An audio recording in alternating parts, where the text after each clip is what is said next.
Mark, get your flag in 1776, brother. Get your musket. Come on, brother. This time it'll be different. All right, Pappy, time to put you back in the home. Look away, look away, look away, Dixieland, Dixieland, Dixieland, Dixieland, Dixieland.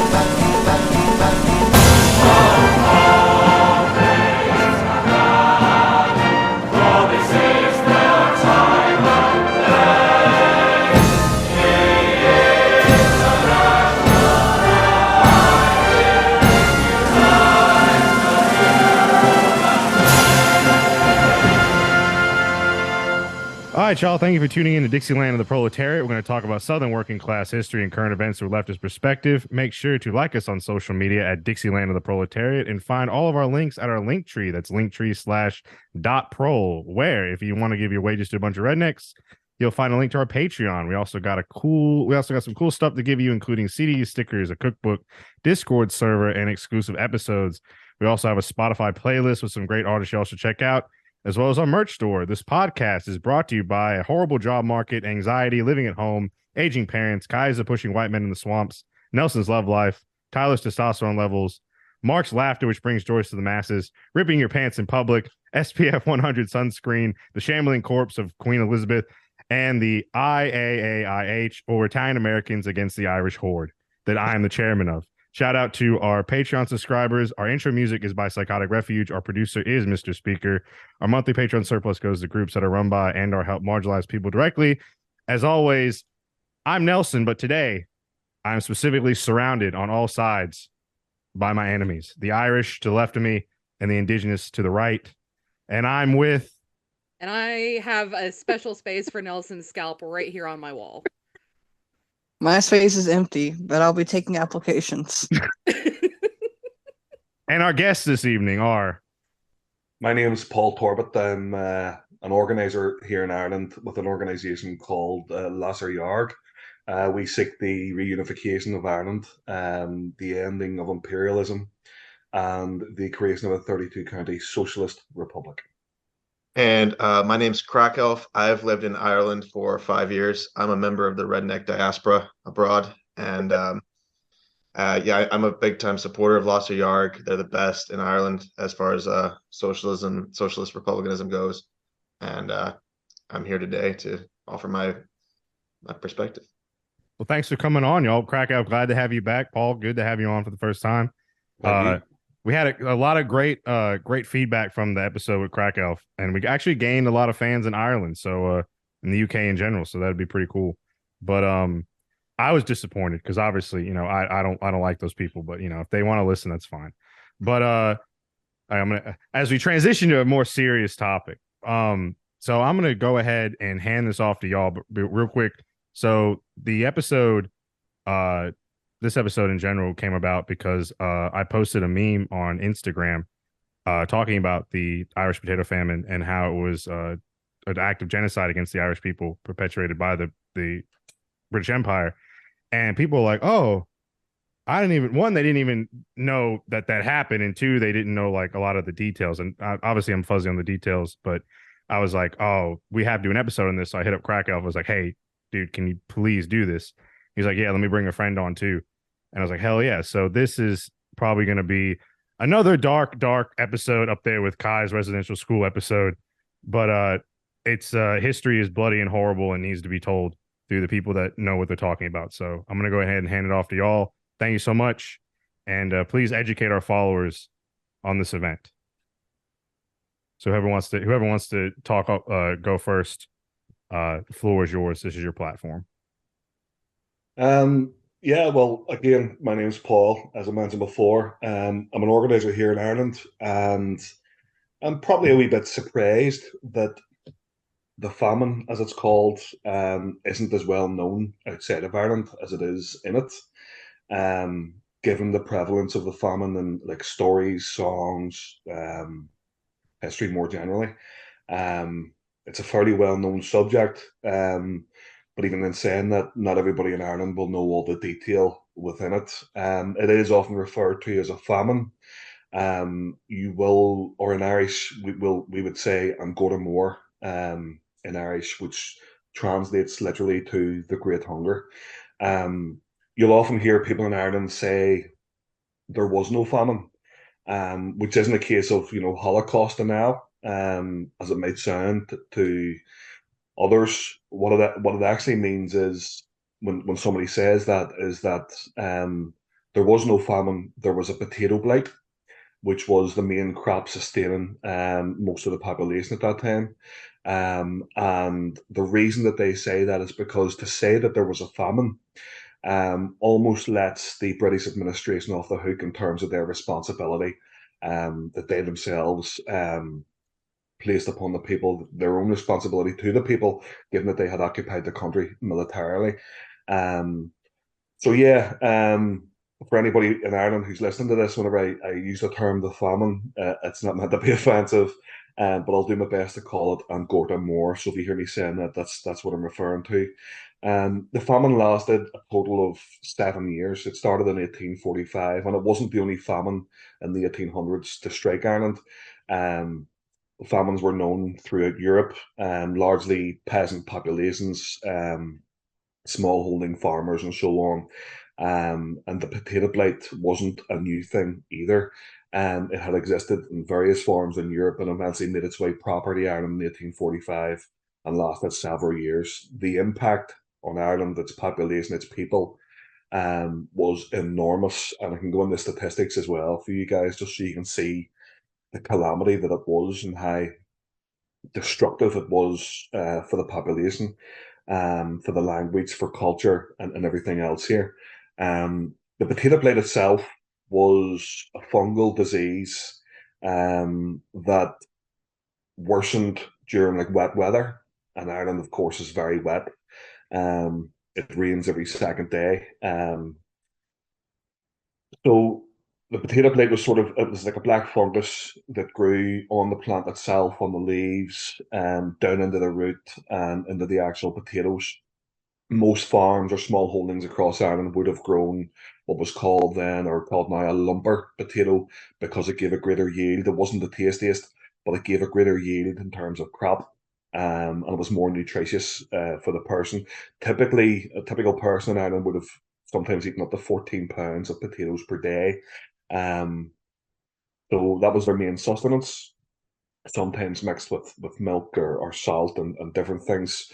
Being an island nation, there wasn't actually a reliance on seafood. You'd think, being a small country with a relatively small population, that and huge access to the sea, a massive shoreline, that there would be a heavy reliance on seafood and stuff. But that wasn't the case because of imperialism, the occupation, the control of ports, the destruction of fisheries by the British state, and so on. So people knew how to grow potatoes. It was an easy crop to grow, even in barely arable land, and so there was a massive reliance on it for most of the population. So when the potato blight hit in 1845, there was fear. There was loads of studies done in advance by the British state. They knew the impact of the blight happening in Ireland. They knew well in advance what could happen. And I can give you some quotations about the insight into the landed gentry, the landlords, the politicians, the British cabinet, etc., in terms of what they hope to gain from it, literally. And we can see, how sort of class perspectives played into that in terms of imperialism and creating better land conditions, not for those that lived on the land, but for those that they sought to not live on the land anymore, specifically the Irish people. So when the potato blight hit, that massive reliance on the potato obviously had a huge impact across the population. In 1845, things were looking quite grim.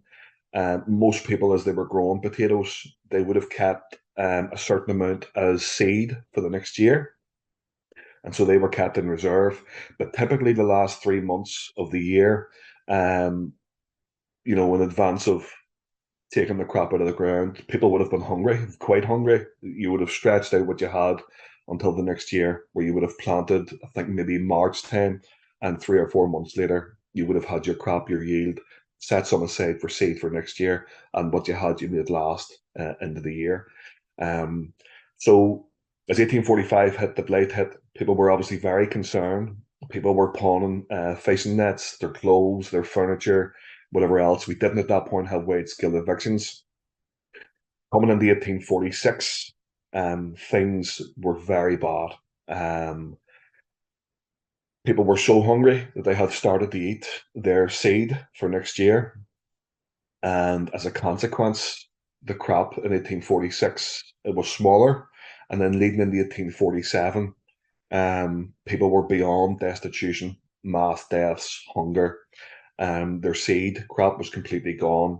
And the year 1847 is often referred to as Black 47 across Ireland because of the impact that it had. In short, millions died, millions emigrated. There was a census done in 1841 by the British state, which recorded Ireland's population at 8.2 million. And there was a census done in 1851, which recorded Ireland's population at, I'll just check some notes here, 6.5 million. They estimate a million deaths and 1 million emigrated. And so 2 million were lost from the population. See, to put that into perspective, we often hear of famines in like the third world, heavily televised now with the access to media in current discourse. So in the likes of Darfur in 2003, it claimed 100,000 lives, and it did so out of a population of 27 million. And that was, a terrible tragedy. It was placed out there to show, those figures show how damning it was or how destructive it was for the population. But when you compare that to what happened in Ireland in terms of the population loss, you can clearly see the destruction that it had on the population. And I only found out today when researching this that the population of 8.2 million pre-famine to 6.5 million post-famine, the continued decline in the effect in the population meant that in 1901, Ireland's population was reduced to 4 million people, or between 4 and 4.5 million people. So it completely wiped the population. Complete destruction, massive immigration. You have a massive Irish diaspora now in the US, Canada, Southern American states as well. And the population in Ireland now is only 7 million.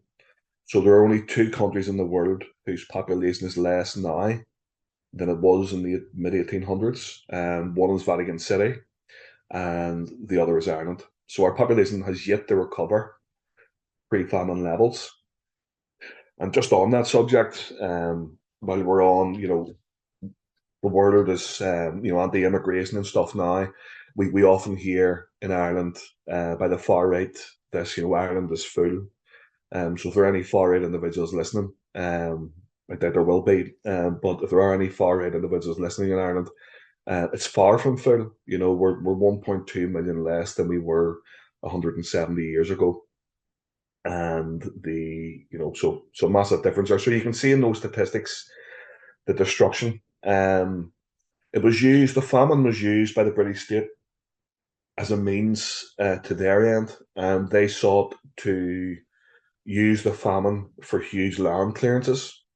They during the famine, a number of the British cabinet were what's known as absentee landlords. We hate landlords in Ireland as most other countries normally do, and absentee landlords were the worst, especially those which were basically British landed gentry who had estate managers who managed their estate while they lived in England off the spoils of poverty, basically. So they had the view that the famine was an opportunity for land clearance. So they literally went as far. So during the famine period, the British state did implement some relief measures because on a public level they needed to be seen to do so. A lot of what happened was organised within the community or from the Quakers, which were like a religious organisation committed to relief works or relief to providing soup and so on to the huddled masses.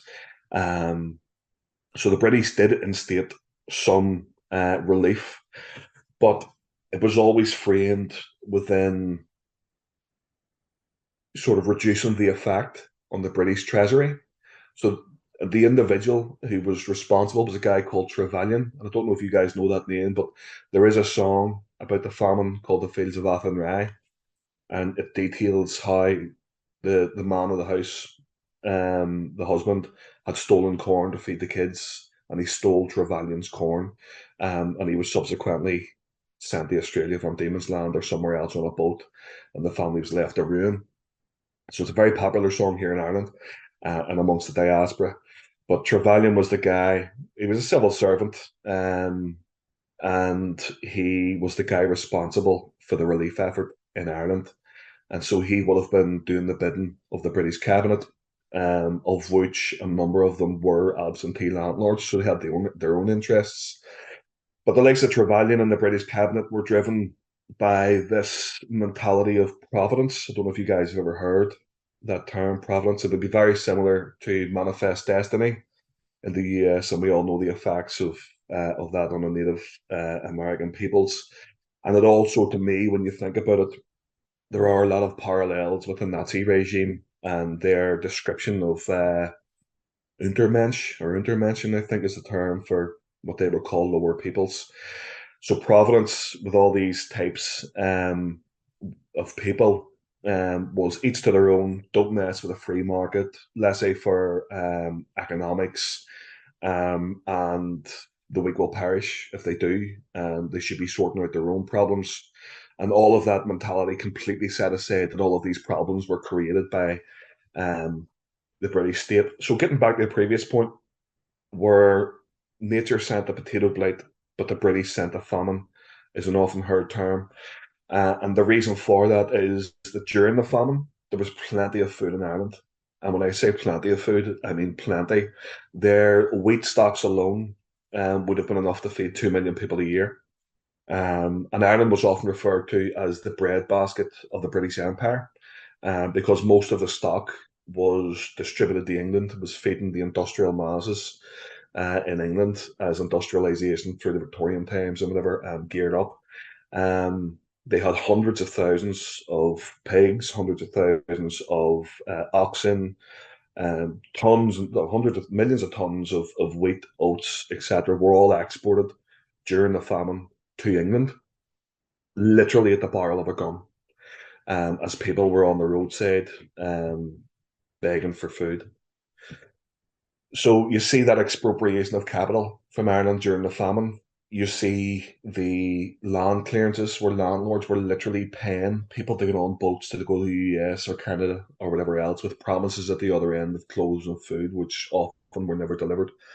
And you see the expropriation of capital, of rents, you see evictions, you see mass deaths, you see people literally dying by the side of the road in their hundreds.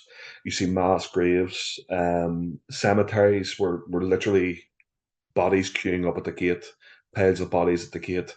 And there are stories you'll read, if you do delve into the famine, there are stories you'll read of people being so emaciated, so lacking in energy, that people thought they were dead. And there are stories of people being brought to graveyards while still alive and being buried.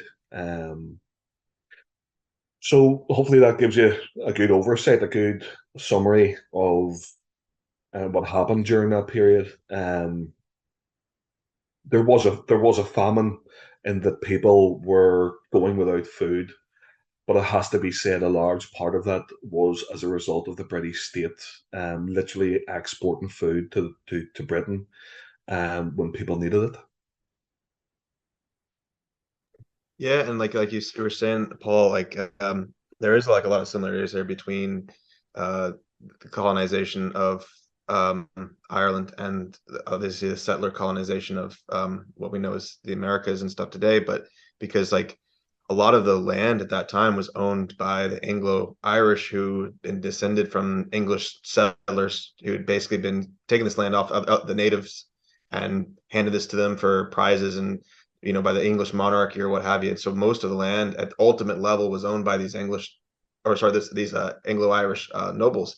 and like there was a complex life, like I guess complicated, but like tenant, what they rented the land to other people to rent the land, to divide it up, to rent it on, to rent it on, rent it on. So there's this complicated and web of of landlords, if you will, just on the land itself, and all this money, of course, is getting all ultimately paid up to this these settler, essentially nobles, in this country. And like I hear that, I just think of, like obviously the land to begin with was taken off the natives in this colonization project, and of course Ireland at that time is operating as like an agrarian colony, essentially, for England. The main any wealth that was generated out of the country was coming off of agriculture, and of course most of that, not the bulk of that money, was going to these small group of Anglo-Irish, nobles. And I was actually shocked when I was learning even more about it, is like these people did not, they viewed the native Irish so low that they didn't even want to see them. They didn't want to talk to them. Like if you go into some of these mansions and stuff that they were living in, there's actually mechanisms where they could throw down these orders to like to their native Irish servants and stuff to do things, because they didn't even want to see them. They didn't even want to like talk to them. They were just seen as this class of these people, this culture of people that were just not capable of civilized society. I mean, they viewed them as these people who just kind of deserve their own suffering, really. They saw this poverty, of course, that came as a result of colonization, and they oftentimes blamed the Irish just for, just this has to be that, just because they're just uncivilized people. It's just really discussing the way, and when you're reading, like you essentially mentioned Trevelyan, like when you're reading like the mentality on what these English leaders had in their heads when they were implementing all these policies, whereas it was like they truly believed that the Irish shouldn't be saved by the English, and that they need to learn their lesson, and they need to fix all this themselves, and the free markets. And they were actually really talking about like free market stuff, and like basically that I think he said something to the effect that it wasn't the job of the English to pay for the Irish's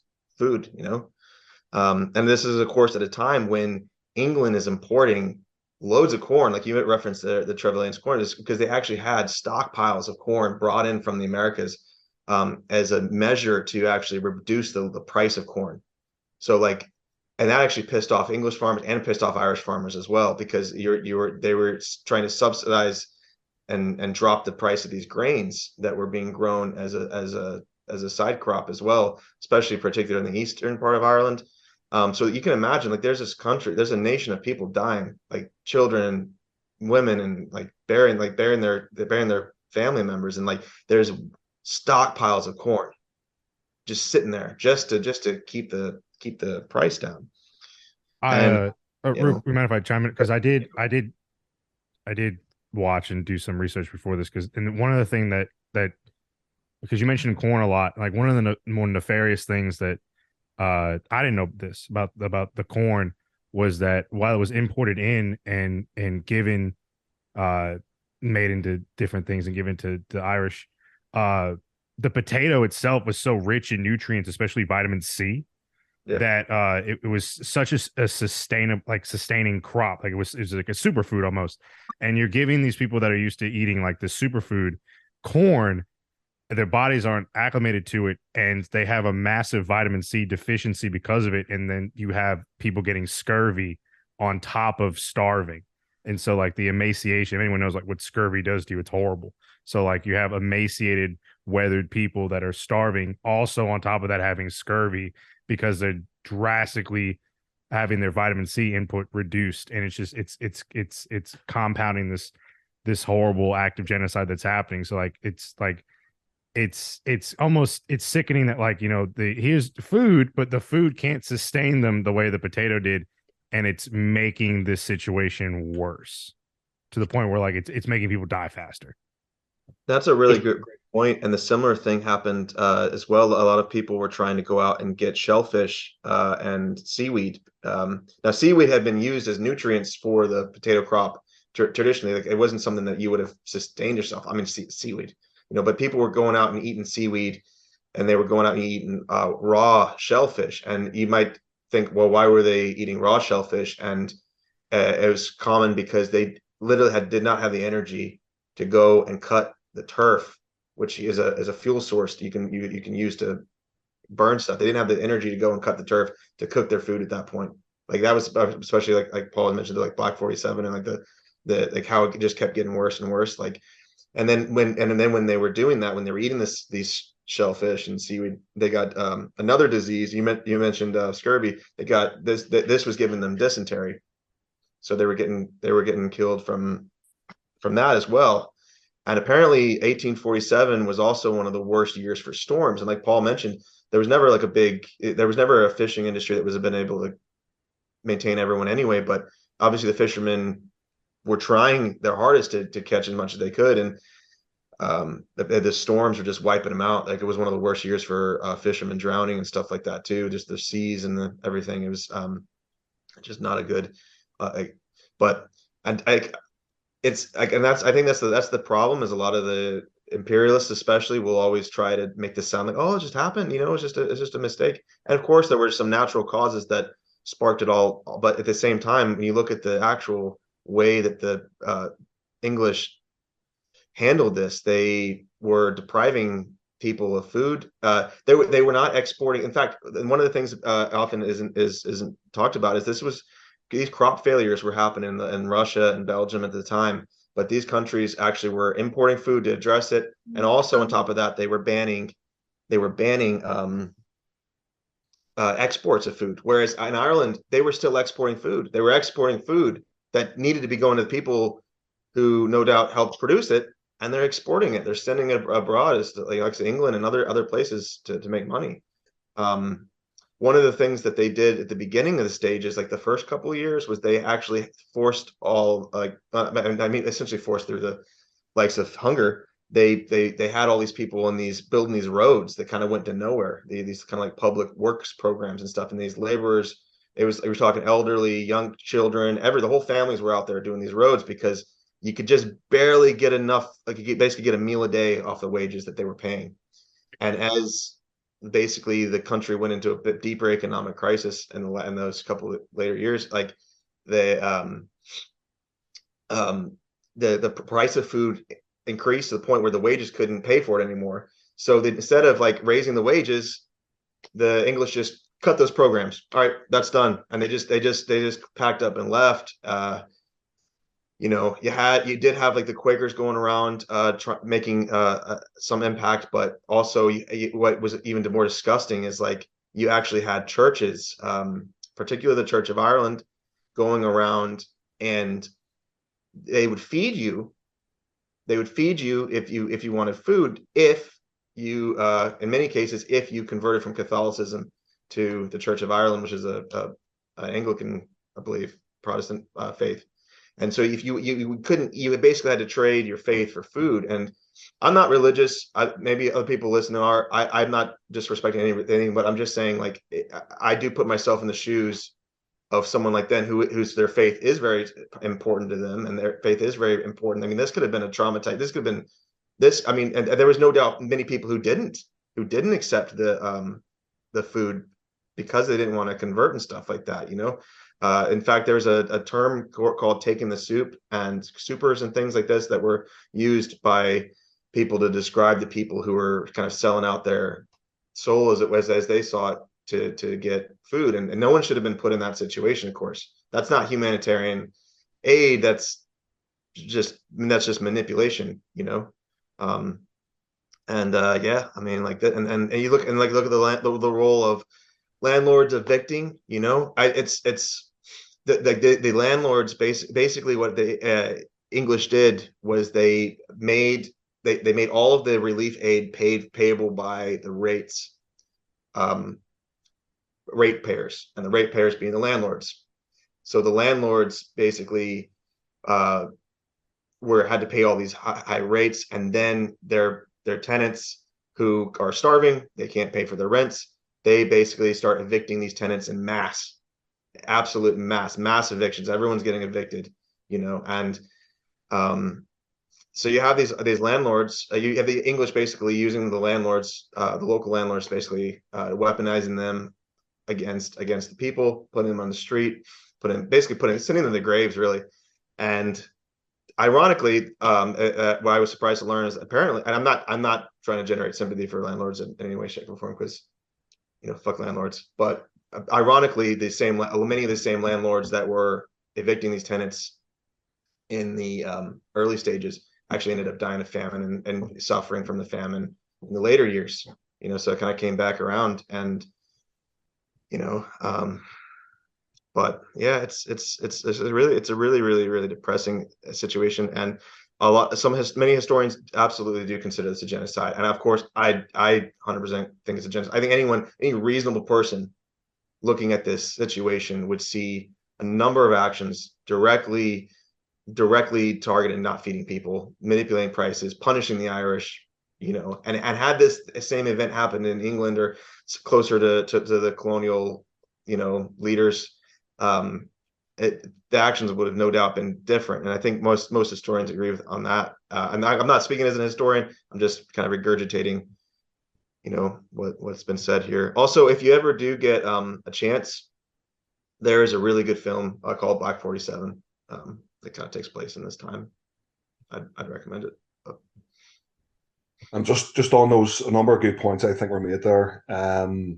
Just as an insight into the mindset of the British establishment, even in preceding years and beforehand, Lord Chichester, who was Queen Elizabeth's chief advisor, wrote, "I have often said and written, it is famine which must consume the Irish. Our swords and other endeavours work not that speedy effect which is expected for their overthrow." So his stated position was basically that famine would do a much better job than the horrors of all-out war when it came to dealing with the Irish. A few points you guys made there I just want to touch on. Nelson, you mentioned the corn, and I think Craicelf mentioned there the importation of different corns and the elevation of costs. There were laws called the Corn Laws in Britain at that time, which was basically, my understanding is, it was basically designed to help elevate the cost of British corn under the threat of imported cheap corn. So it was literally illegal to import corn without the approval of the British state. Some approvals that were made into Ireland by the then Robert Peel, who was the Prime Minister at the start of the famine, British Prime Minister, came from India.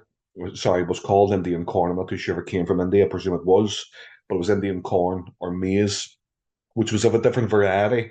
It had to be literally ground up twice in order to be consumable.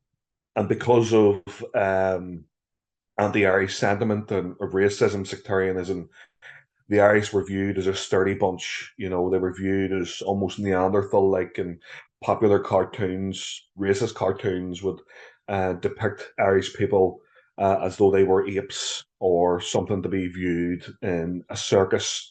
And so there was this view as well, which is obviously quite wrong, that we could eat different food or we could consume food differently and whatever.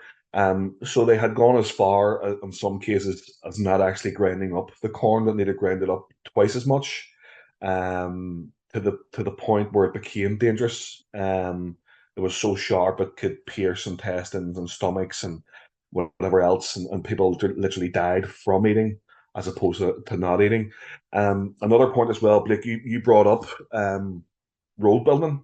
In terms of the food relief, there were extensive public works brought in by the British state for no reason.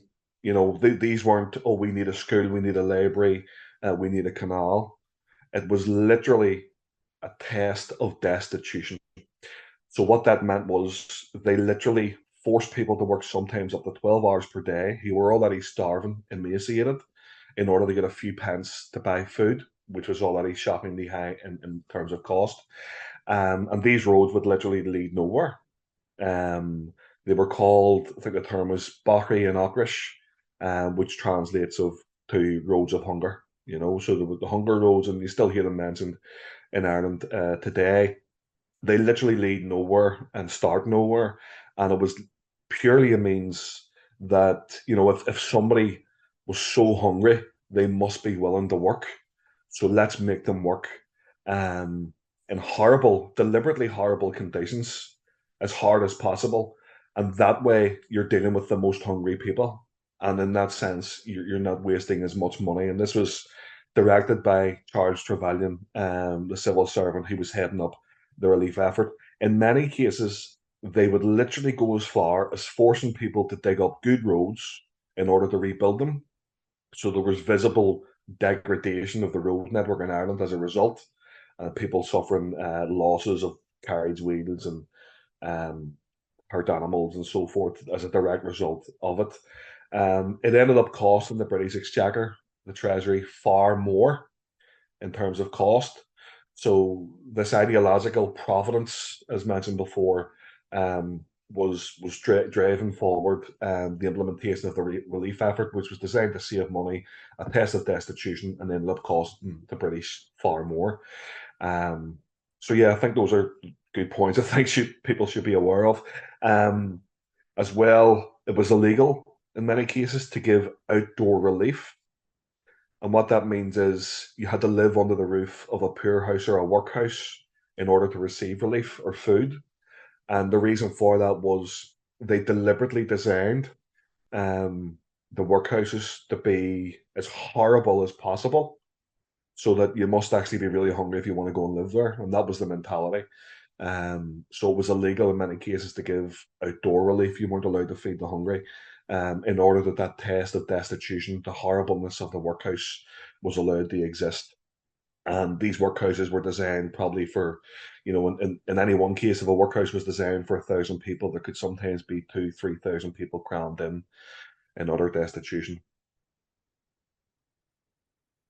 One of the things that I heard about researching this was they brought up the workhouses, but before, I guess people like, they evicted people, and it's like, so like, why didn't people just go back or squat, like, etc. But apparently I saw that the British Army would come in and burn down people's houses, so they couldn't go back after being evicted. So they would have to go either just destitute and be homeless in the streets, or they would have to go to those workhouses you were talking about. And then, like, they said that the workhouses, like you said, the conditions were so bad that on top of the famine, on top of scurvy, other communal diseases like dysentery and cholera would spread.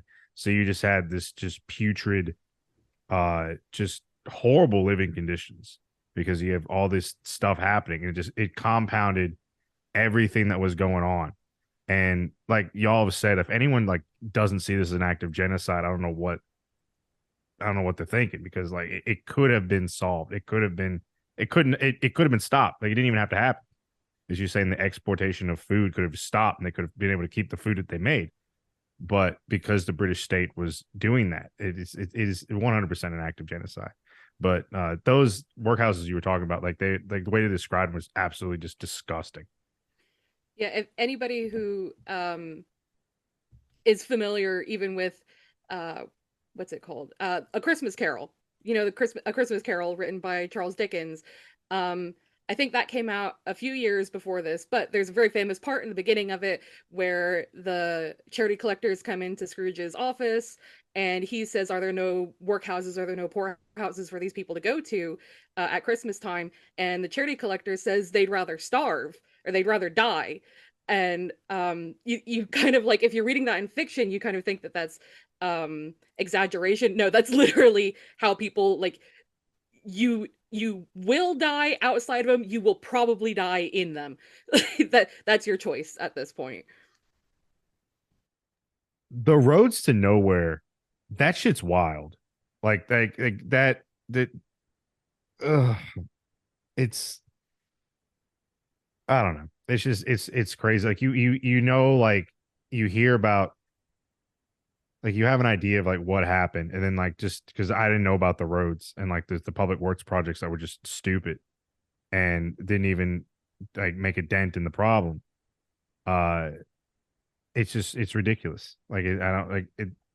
I don't know. I'm at the point where I don't know what to say. It's so crazy. Like, all the shit that the British tried to do, like, the quote unquote help, it just wasn't help. This is all nefarious bullshit. And I think one thing that if y'all could talk about a little bit, I think people in the US and over here like don't really understand. It's the Ireland being an island, but like not having like a fishery, like not having any way to like that. And people like it takes like when you mentioned like the British Empire was like took over the ports and had that industry, and they were just keeping it from the Irish. I think that a lot of people don't realize like how horrible the British Empire was and still is, and how that colonization imperialism like kept the native Irish from like having a sustainable fishery and being able to succeed off the like live off the ocean. Yeah, I mean, the British state's role in Ireland was economic, first and foremost, and enforced at the barrel of a gun. Um, they viewed the land as the main source of wealth. And when we talk about evictions and land clearances, the whole point was essentially a form of economic growth from the perspective of the landlord, because they wanted the land clearances to happen so that they could more readily rear cattle or other more profitable sources of income. And so that was what a large part of the land clearances were about. And the focus was on not just the land clearances, but structurally within the country, maintaining a low level of industrialization. Like there was next to no industrialization compared to Victorian Britain. There was no building of suitable ports. Most of the industry, if you would call it that, would be in the northeasternmost counties of Ireland. And the reason for that is because the population was mostly Protestant. Not that religion is the barometer, but the British used religious division in Ireland for their own ends, and the Protestant population were treated more favourably. And so you had a larger correlation of Protestants with loyalism or unionism, which is loyalty rather to the crown. So even the train networks into the modern era, in terms of running up the eastern seaboard from Dublin to Belfast and whatever else, that type of industry was all built around, um, where the ascendancy or the richer people would be living. And even when it came to shipbuilding, Ireland has a long history of shipbuilding, but even in the north of Ireland, it's all centred in Belfast, which was, the British capital of the occupied six-county state. And so there was most people being tied to the land. Obviously, there were people that were in the fishing industry, but it just wasn't developed like anything else in Ireland, and so there wasn't a huge reliance on what could have been the saving grace for the Irish people. People literally didn't know how to cook certain foods. They were so reliant on potatoes. So when other foods were brought in, they weren't as educated as they could have been. There was a huge amount of illiteracy, and people just lived their daily lives around potatoes, rearing potatoes, picking the crop and eating potatoes. They didn't need to know anything else outside that until the blight actually happened. And you made a point there, Nelson, as well about evictions and the burning of buildings and so forth. What would have happened there was, in terms of land clearances, they would have moved in the evicted individual. They would have, if necessary, used a battering ram to get in the front door. They would have deliberately pushed in the roof of the house so that the house became unusable. And oftentimes, those that were evicted, you mentioned the weather in 1847, Black 47. There is cases of families that were evicted en masse from villages out during Christmas period, out into the winter. They obviously would have tried when the evictors had moved on, they would have sort of moved back into the house, used the remnants of the roof to build some sort of shelter, only to find that in the next number of hours the evictors would return and chase them off. So people went as far as digging holes out on the side of the road or in the sides of hills, um, just to climb into the hole for some form of shelter before they could move on to the workhouse. So you had this the whole context of it all was just a terrible, all these intersecting issues just created a terrible disaster where people didn't know how to cook food. They were evicted because landlords seen it as an opportunity to clear the land so that they could raise cattle. And there were also taxes placed by the British government on landlords. And the design around it was that I think it was like £4 per year per tenant or something like that, which is an astronomical amount of money.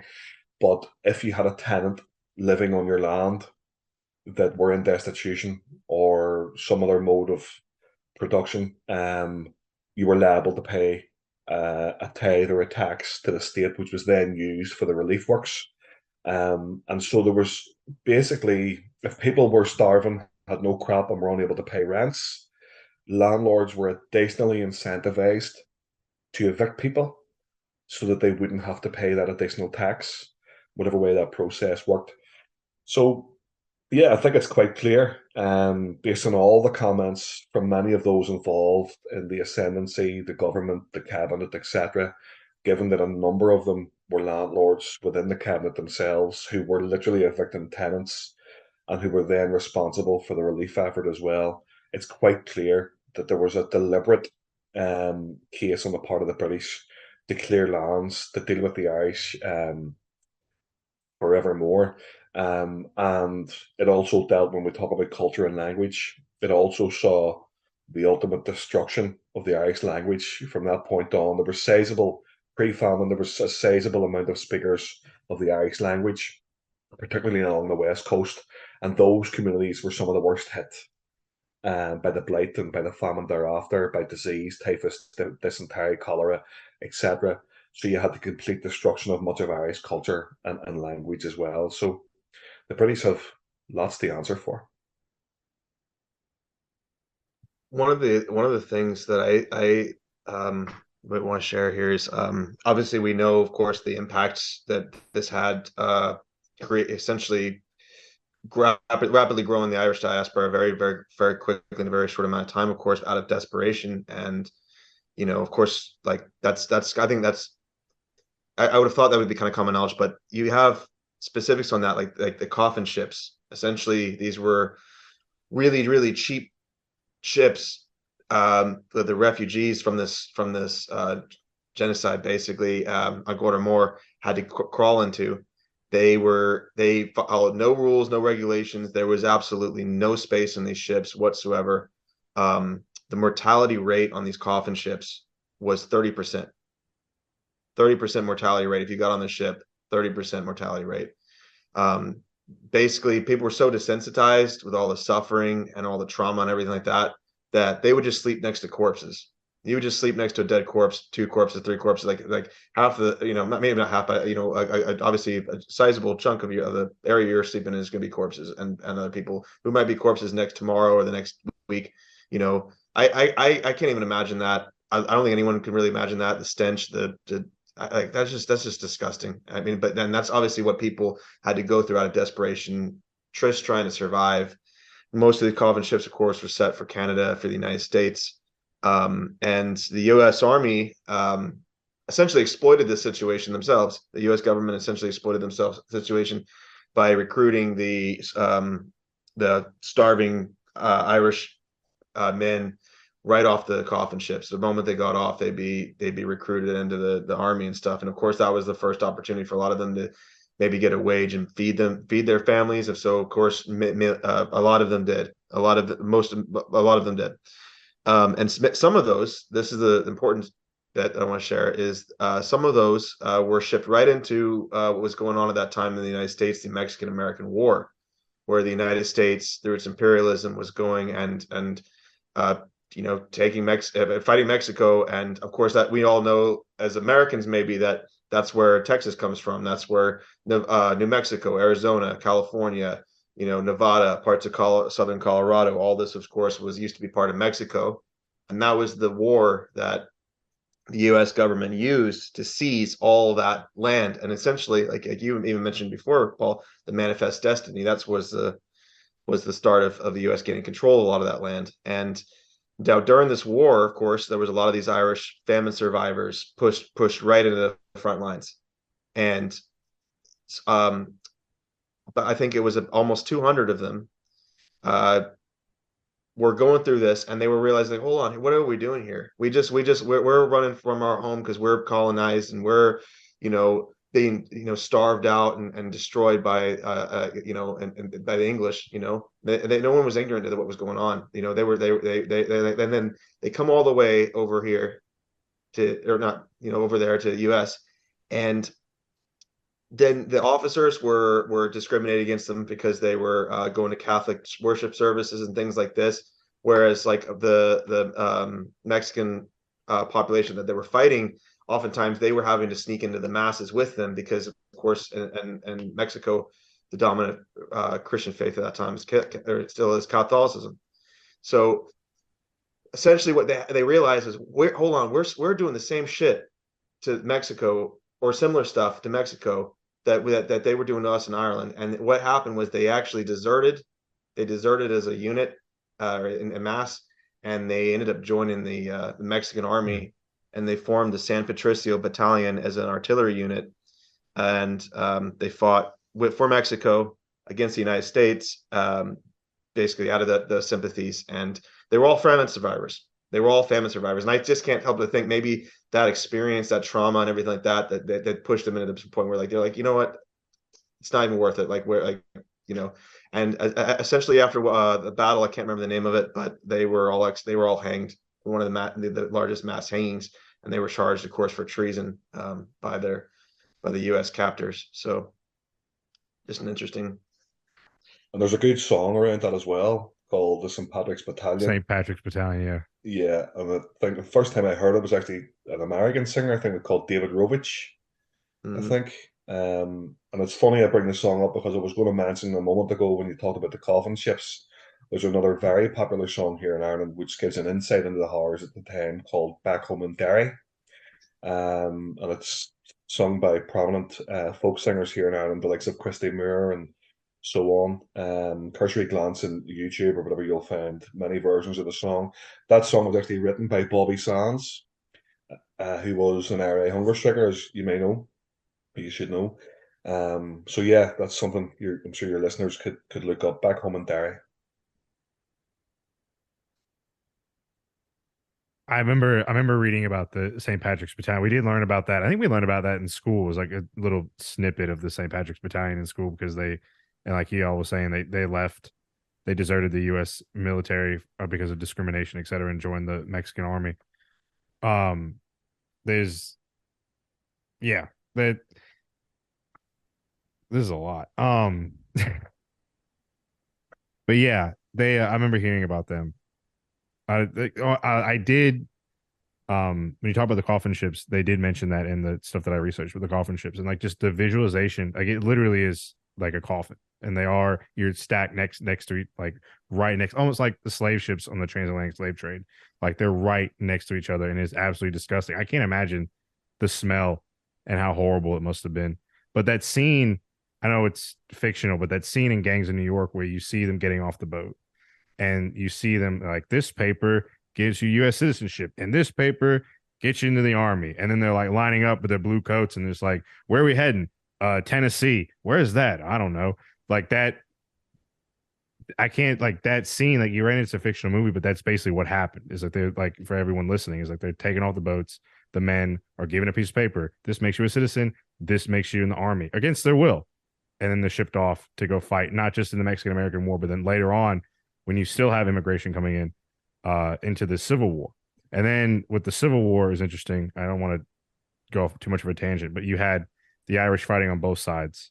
You had the Irish fighting for the Union, the Irish fighting for the Confederacy. The Confederacy had Kelly's Irish Brigade was a famous Confederate brigade of Irish immigrants. And it was like, there's a scene in one of the movies where they fight each other, and they're like, it's I don't know if this actually was said, but it's just like, oh, it was interesting that like how one of them could say like, how are they fighting for the Union? It's what the British did to us, is like, this is why we fight for the Confederacy. And the Union Irish soldiers like, why are they fighting for the Confederacy? They want to keep people in bondage like the British did to us. And there's this really just odd how settler colonialism can really fuck with your mind. But yeah, so that was a really interesting tidbit. It's just like how they come off the boat and then they just thrown right into the meat grinder of U.S. leaving British imperialism and then getting thrown right into the meat grinder of U.S. imperialism. Mhm. And just talking about the St. Patrick's Battalion now, there's obviously, when it comes to settler colonialism, people that have experienced the horrors of colonialism and impoverishment and whatever else, you do have a tendency to have a higher level of solidarity. So you can understand people with those experiences, sort of deserting en masse and joining the St. Patrick's Battalion and fighting on the Mexican side. In terms of solidarity, Ireland received an awful lot during the famine as well, and I know we're going to touch on that. But it does bring another point to mind that I was when I was researching quite recently, was that there were notable people that you wouldn't expect that gave a few quid to Ireland, for want of better words. One of those was Queen Victoria, the British Queen Victoria, who gave £2,000. Now, obviously, a lot of that, I mean, she's got much more than £2,000, but a lot of that is all about managing the public perception of the British monarchy and so forth. Um, there were calls internationally for support to be sent into Ireland, and it was the Turkish, not sure the term then for the leader of Turkey or that empire or whatever, but he was sending £10,000, and the British were like, "Oh no, you can't do that. The British Queen only gave two. You can't send more than her," and so he only sent £1,000. And so that gives an insight, in the face of that supposed solidarity from the British Queen, it gives an insight into the British monarchy and the British aristocracy in terms of where their sentiments really lied or lay in terms of their public image and how they might be perceived and everything else. So there you go. Victoria really was a rancid old bitch, wasn't she? Just fucking disgusting. I remember I read about that right before we got on. It was like the Sultan of the Ottoman Empire was like, "Oh, I'm gonna give like so much money," and they're like, "Hey, hold on, buddy. The Queen only gave this much. You got to tone it down a bit." And it's like, what the fuck? Yep. But that I one more question before I guess we segue into the international solidarity. So people, I take it people knew this was going on. Obviously, there's being aid sent not just from Europe. We'll find out from the Americas and then like in the Middle East. What were I guess like what do you have any quotes, anything from like prominent, like not just British but like Irish politicians or leaders? Any like what were people saying at this time? Like they had to be, sadly debating this, like that debating helping people. I know, right? But like, what were people in prominent positions like saying about what was going on? That's a good but difficult question, to be honest. The Act of Union came to Ireland in 1801, and basically what that sort of did was brought Ireland as a whole into what they called the United Kingdom. So the British then, I think there were 600 MPs in their Westminster Parliament, 100 of which, or 103, were Irish, for want of a better word. So they would have been elected by people in Ireland. The way the voting structure worked at that time was that you could only vote if you had property. And of course, all the land was essentially owned um, by landed gentry, absentee landlords, etc. So people that were being voted for weren't normally, you know, on the side of the Irish people as a whole. They had their own interests, and the people that were voting for them had their own interests as well. I mean, they were essentially a different class of people. There was one gentleman by the name of Daniel O'Connell, and that's a very prominent name in Irish history. I'm not sure I'd agree with all of his positions, but he was obviously held in very high regard by a lot of Irish people. And he was, for the most part, or he was rather, on the side of the Irish people. And he had plenty to say. All, of course, were aimed about reducing tithes and taxes on the Catholics. Um, so, literally, if you were a Catholic, you had to pay additional taxes to the Protestant Church. And so these tithes, he was campaigning against those. The land question was very prominent at the time. And he obviously would have been in support of relief works and making demands in the Houses of Parliament in Britain, that they do more for the Irish people at different times, all of which fell on deaf ears. All of or the extreme majority of those elected to Westminster now and then have always been on the side of the property class. They were all landlords, speculators, business people. So his demands weren't going to get the Irish people anywhere, to be honest. So yeah, there were a minority in support. In Ireland at that time, there was essentially no middle class. You were a pauper living off the land, had a small holding, or you were essentially a landlord or a part of the clergy. So the landlord class and the clergy essentially formed the middle class in the country. And because there was no effective administration, it fell to those people as well to become a large part of it, to become part of the relief effort. So yeah, the British control of Ireland as a whole just created the perfect circumstances for the perfect storm, which they then use for the land clearances and their own profits, etc. In terms of this isn't during the famine, but in terms of quotes, this is about maybe 6 or 7 decades after. Obviously, James Connolly, and I hope most people have listened and have maybe heard of him, but if not, I think that honestly deserves its whole.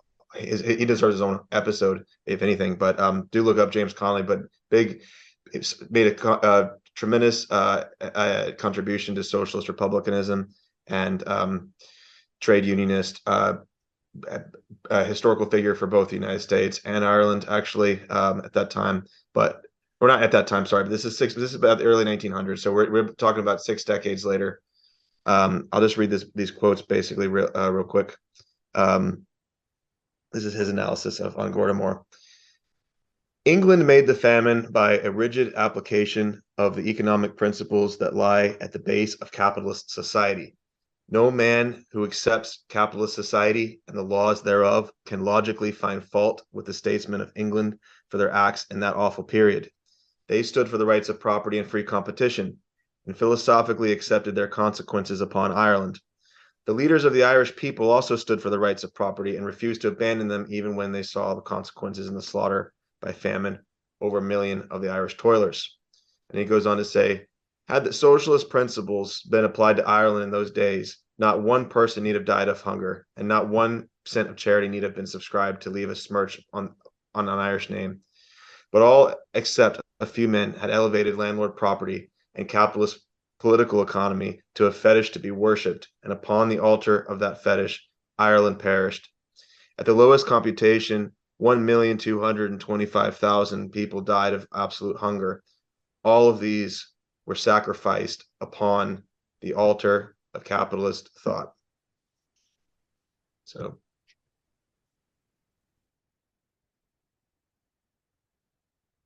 And just on James Connolly as well, I often think, when you hear 1850, that's so long ago, so many generations ago, but the reality is it's actually not, because James Connolly was involved in a revolution in 1916, which was ultimately unsuccessful, but it did lead into another revolution and counter-revolution. And I don't want to digress, but post counter-revolution, you had the 26-county state in the south of Ireland, which was largely conservative and whatever. But they were able then in like the 1940s to go and interview people that had a direct recall of the circumstances around the famine. So there is an audible or an auditory history recorded, I think largely in the Irish language, as Gaeilge, of the details around the famine and the direct experiences of the people during that time. And being an activist in Ireland, a lot of my comrades, which are older, I remember having a conversation with a comrade one time a few years ago, and when she was younger, she would have been, touring Ireland on buses, going to different commemorations and so on. And there were a number of older comrades in her company that remembered the events of 1916. So the people that that person would remember in 1916, they would have had memories of the famine itself. So you can see how quite easily the stories and the insights of the famine can be passed, not through multiple generations, but through direct conversations with one generation and then into another, into the modern day.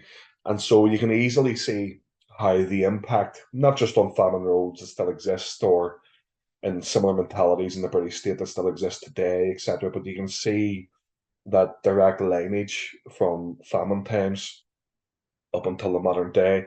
And the culture of the time and a lot of the sayings that came out of the famine still exist in Ireland today. They're still in popular discourse. Craicelf mentioned taking the soup. And that is, if somebody said to you that you were a soup taker in modern Ireland today, it's a great offence, So, and that's because people were seen to betray their communities by converting.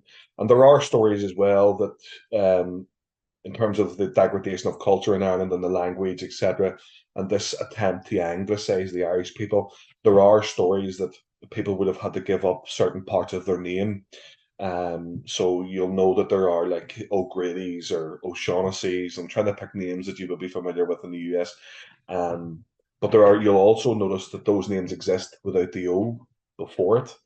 And so there are stories there that in part of taking the soup, you had to drop the O or the Mac prefix on your surname. And therefore you were de-Ari or de-Gaelicizing yourself and anglicizing your name henceforth thereafter. So yeah, it's just on like it's good to see in modern times as the most recent stage of conflict came to an end here. There's a huge burgeoning community of Irish culture and Irish speakers, and Craicelf will know that. He'll have seen that directly here in Ireland. A number of my comrades speak Irish day and daily in their household. They raise their kids in Irish, go to Irish speaking schools, and so on. And what I have noticed is a complete reversal of that Anglicisation. Where I live, most people do speak English, but there is a massive Irish speaking community. So the shop fronts along the roads are all in Irish. There's street signs in Irish in the Irish language. And that reversal of Anglicisation is slowly but surely happening here, where people now are using the Irish translation of their name.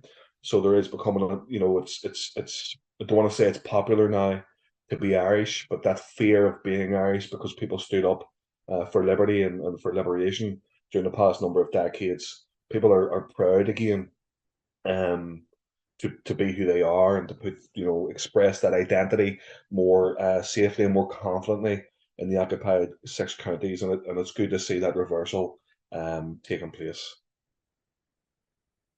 Yeah, and just real quick too, you are absolutely right, Paul, and it's very evident. I was so happy earlier, well, I guess last year over the autumn.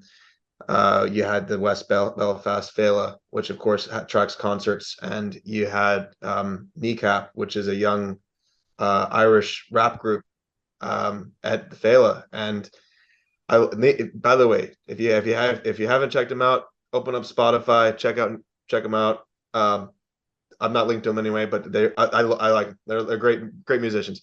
But anyway, we're in this concert, 10,000 plus young Irish people dancing around, rapping in Irish language. I mean, this was a younger crowd. Like that's like obviously there's periods of time in Irish history where that would have been outlawed, illegal, persecuted. So to see that happening, it's really cool.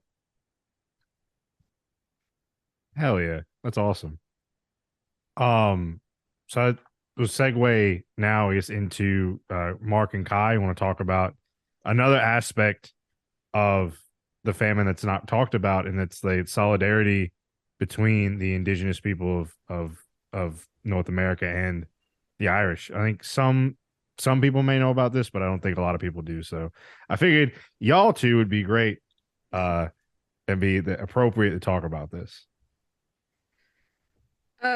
Yeah, I mean, I know that I've said several times through the length of this podcast and when I've been on it that the parallels between how indigenous people in the Americas are treated based on how the English, then later on the British, treated the Welsh, the Scots, and the Irish. Like, it's so almost terrifying to see how it was refined on closer populations to the English and then exported over the ocean. It's so clear. You can see exact straight lines. And every time I hear something like this, it's like it's compounding that.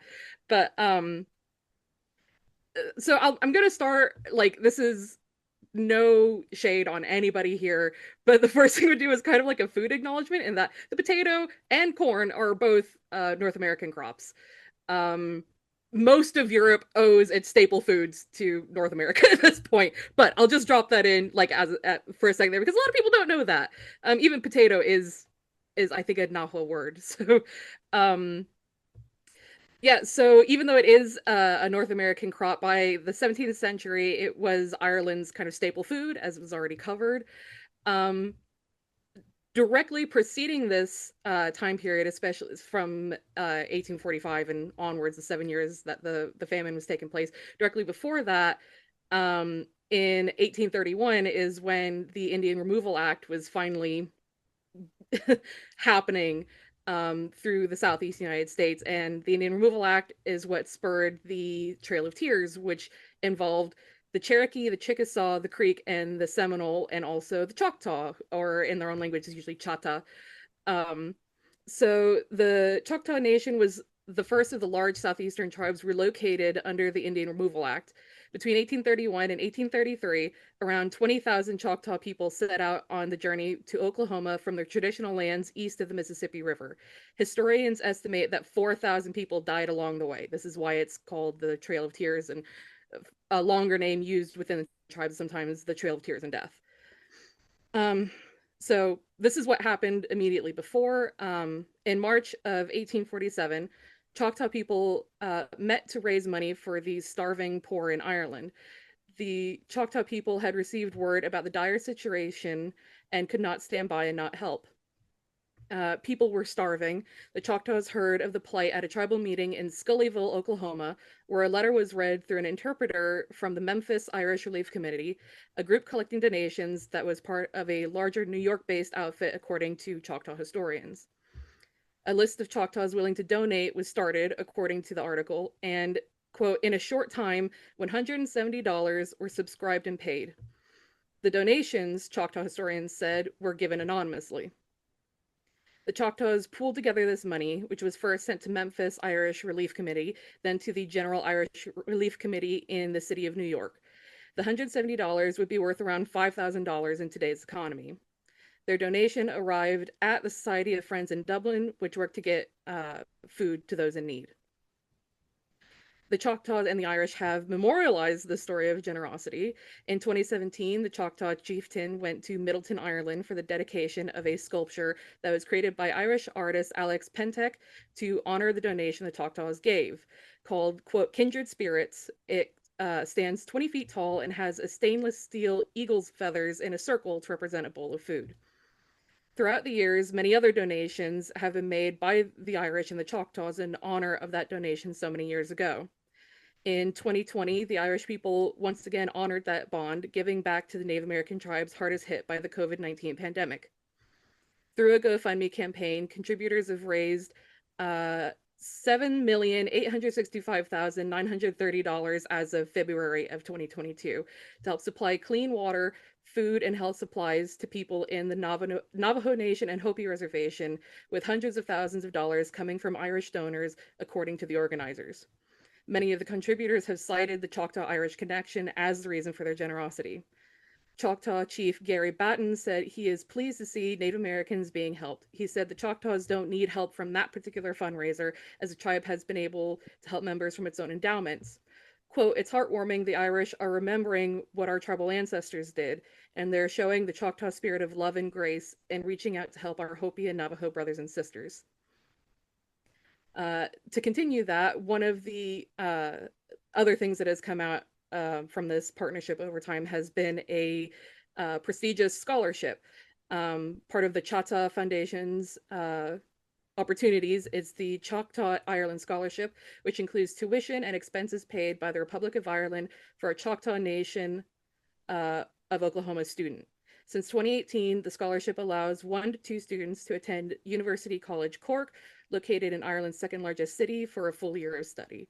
So obviously, even even thinking of how that money, the $170 from the original, that was 1847, I think was that.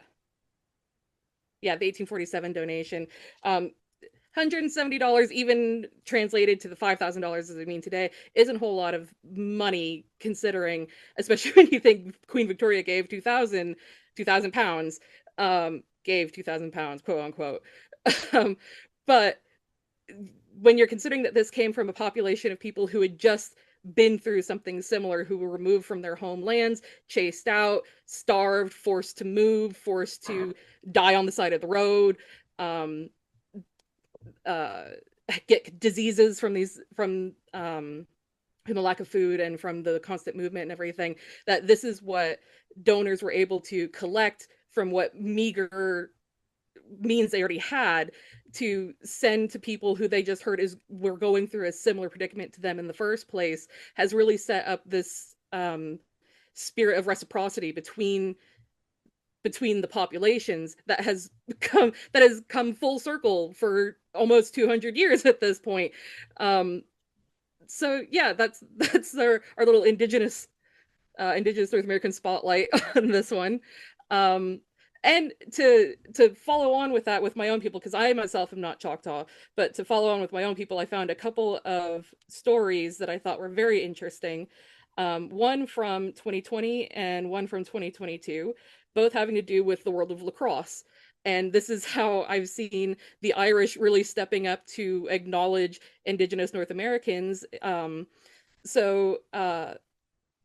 2020, the Iroquois Nationals, now known as Haudenosaunee Nationals in our own language, the national team for the Iroquois Six Nations, were supposed to be going to the lacrosse championships that were being held in Birmingham, Alabama. Y'all fucked up this time. They were supposed to be going to that, or they thought they should be going to that. The games committee did not allow them to come because they had already chosen the 8 teams that were going to be being part of that.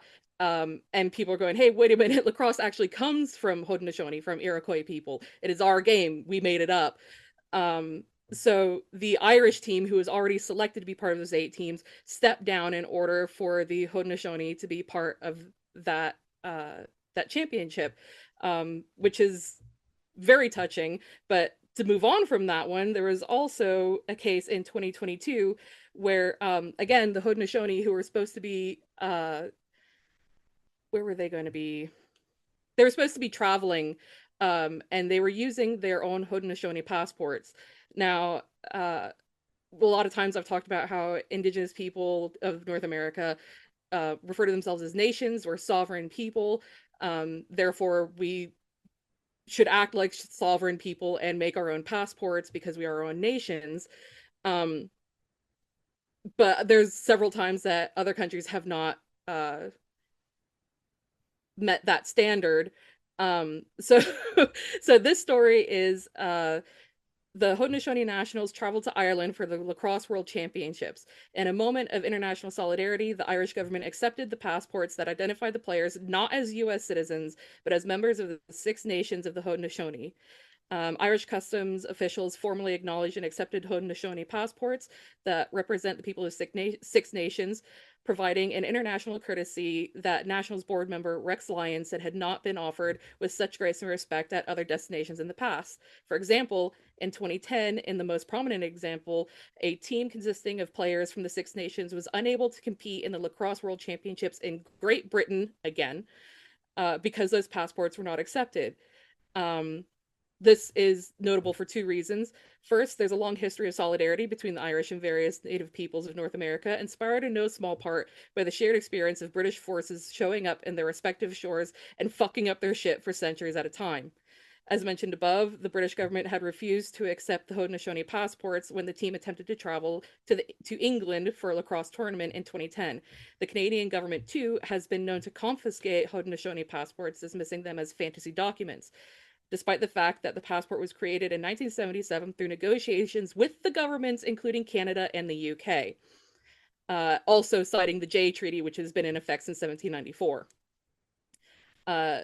Even when the U.S. Secretary of State Hillary Clinton intervened in the 2010 lacrosse tournament, securing a temporary clearance for the team with the British government, she still did so under the insistence that they were U.S. citizens. That's because to acknowledge the validity of Haudenosaunee passports would mean acknowledging the sovereignty of the Six Nations of the Iroquois Confederacy, which would in turn mean the U.S. would have to acknowledge all of the other laws and treaties they have broken with Native American nations.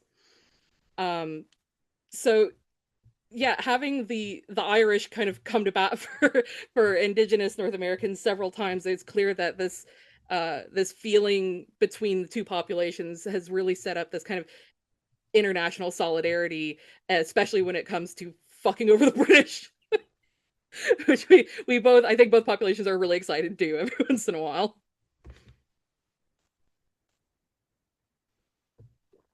Yeah, fuck the British. Someone who doesn't have a dog in this fight in either form, they still suck. Definitely. The food tastes like shit. You don't even know that yet. I don't care. I already know. I already know it tastes like shit. Boiled whatever and spotted dick. Fuck it. Sounds disgusting. Oh man. But anyway, thanks, Mark, because Mark's shocked also. Good job, Mark. Thanks for saving the day. You personally.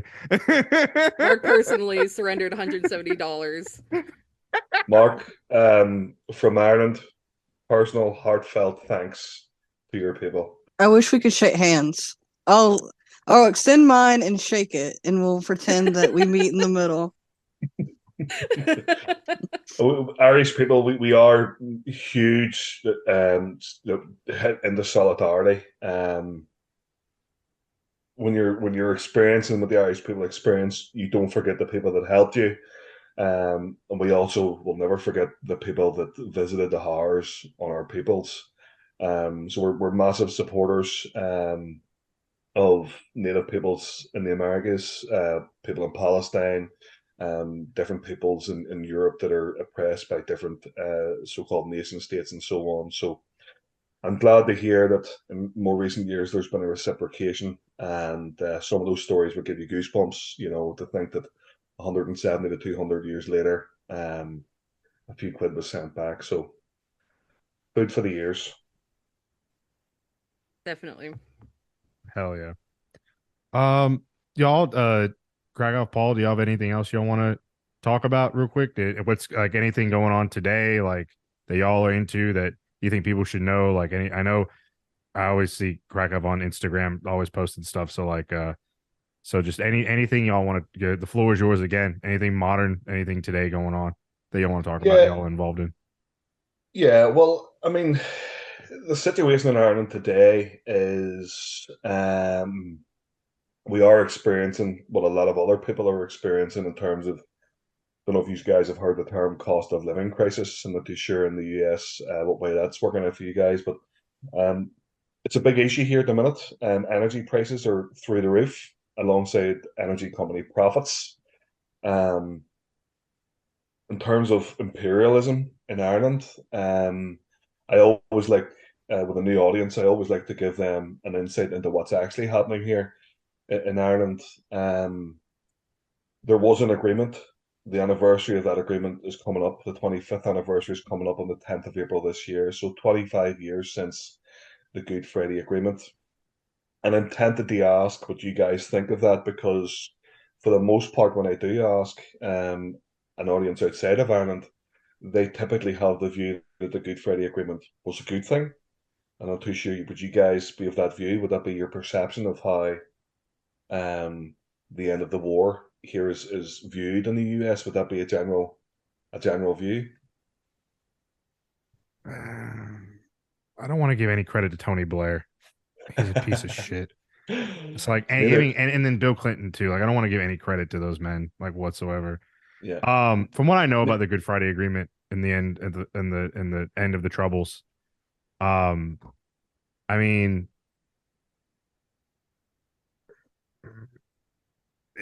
Yeah, to quote Bill, it's what your definition of good is. Like it's just exactly. it Um, it's really for me personally. I mean, like I don't know. I took Anglo Irish courses in college, and it's just we talked about the Good Friday Agreement. It's kind of like it kind of I don't want to like sum up such an important like thing. It's just like meh, but like just just yeah, knowing like from that class and like hearing and researching my own stuff, it's kind of just like like did it really? It kind of what's the way to put it? It kind of like they just put a pin in it. It's like they didn't. It seemed like nothing really. The violence sort of died down, I guess you could say. Disarmament, etc. Blanket amnesty, but did it seemed like it kind of solved a bunch of symptoms, but not necessarily the fundamental problem. And you still have a divided Ireland, and it seems like it kind of simmered down a bit, but it's just it's still it seems from my perspective, just from what I understand. Like obviously, I've never been, and I don't know. It kind of just calmed some symptoms, but didn't cure the actual problem of British imperialism.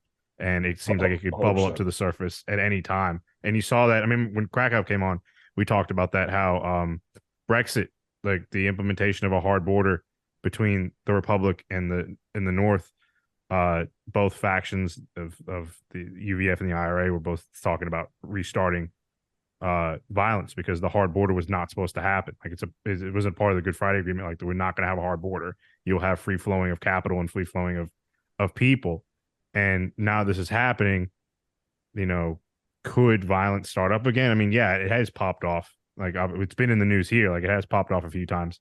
So the Good Friday Agreement kind of eh. Yeah. So, yeah, I'm glad to hear that perspective from you because typically the Good Friday Agreement is viewed by the media and by public discourse for the most part, and world governments that were inadvertently or other ways involved in what they call the peace process here. They hold it in high regard.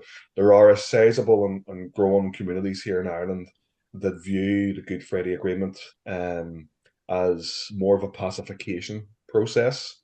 My view would be, my personal view would be that the Good Friday Agreement was one of the greatest defeats for the Irish Republican struggle in history. Um, the outcome of it was basically it allowed the British access to the six-county market, greater access in terms of an influx of British investment, and they always sought to take more out. British companies increased taxation, a higher educated workforce with lower wages, low cost housing, which over subsequent decades has exploded, higher rents, more education costs, and a profit here and there, increased cost of food, increased cost of energy, and more people have died via suicide in the 20 odd years since the Good Friday Agreement than died during the conflict. And that's because there's been an abject failure of those that say they're responsible for the people here, the British state. There's been an abject failure of the British government and the Stormont government, which administers the occupied six counties in Ireland, an abject failure to adequately deal with the trauma and the horrors of the war. People are literally left to their own devices. A number of my comrades in Derry, every other week, in the city of Derry, you hear stories about people jumping off a specific bridge. Um, that's a regular thing. You hear those stories often enough.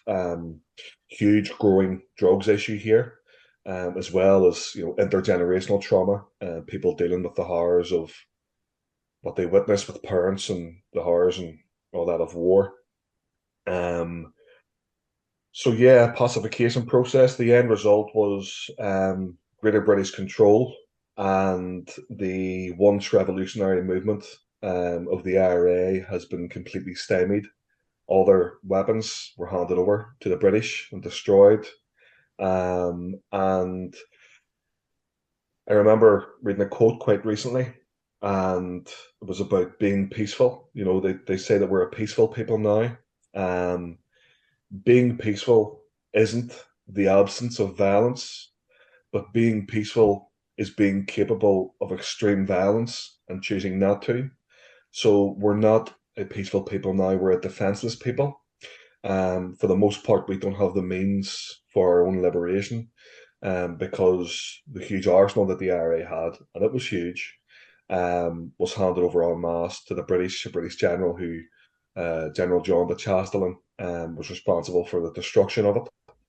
And nowadays, there are quite a few organisations that are actively hoping to bring about the end of the occupation here. I'm a member of one, Lesser Yarg, as we mentioned before. We're an open and transparent organisation, but there are other organisations out there, modelled on the IRA, which are acquiring arms, acquiring personnel, and acquiring the means to um, pursue a war effort.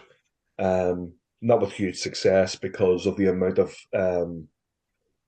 money and resources that the British are pouring into the state in terms of counterintelligence and recruitment of informers, spies, and whatever else. So there's a huge effort on the part of the British to counter any sustained effort at pursuing war. And they still man barracks here. There's thousands of troops. A population, I think, of 1.5 or 1.8 million in the 6 counties. There's thousands of troops, hundreds of barracks. Police stations here aren't police stations. They're heavily fortified military barracks. Um, I can send you guys pictures if you guys want to share it on your social media, um, of what a so-called police station looks like here in the 6 counties. And there's supposed to be growing support for what they call the PSNI, which is the predecessor to the PSNI was the RUC, which was the mainstay of the British occupation effort. They wanted to put them front and centre. The RUC were never disbanded, which was a core Republican demand. They were absorbed wholly and entirely into the PSNI. Literally at midnight on a certain day, they changed their uniforms and painted their jeeps effectively, and were calling themselves the PSNI. And there are a number of court cases ongoing at the moment, and I want to mention one, which was the Sean Graham Bookies massacre. I'll detail that in a wee second. But there are a number of court cases ongoing by families to get justice for those that were slain by the British or British-sponsored unionist death squads. And the PSNI is actively fighting in through the courts and different means to prevent that justice from being got for those families. The anniversary of that Sean Graham Bookies massacre is one case in point. I could go into much detail in terms of how the British state themselves were directly involved in that. But in short, two individuals with a core network around them walked into the Sean Graham Bookmakers, which was a betting shop on the Armagh Road. I lived there at the time. I was actually outside the building when it happened. I was a small child standing with my mother and my family. We heard gunfire, rattling gunfire, and then a number of single shots. Basically, two men had went into this bookmaker's betting shop, um, rattled the crowd with machine gun fire, shot pretty much everybody in there, and then went round with a pistol, making sure that everybody was dead. 5 people died, and quite a few were injured. Um, my family bore witness to that. Members of my family directly bore witness to what was inside the bookmakers.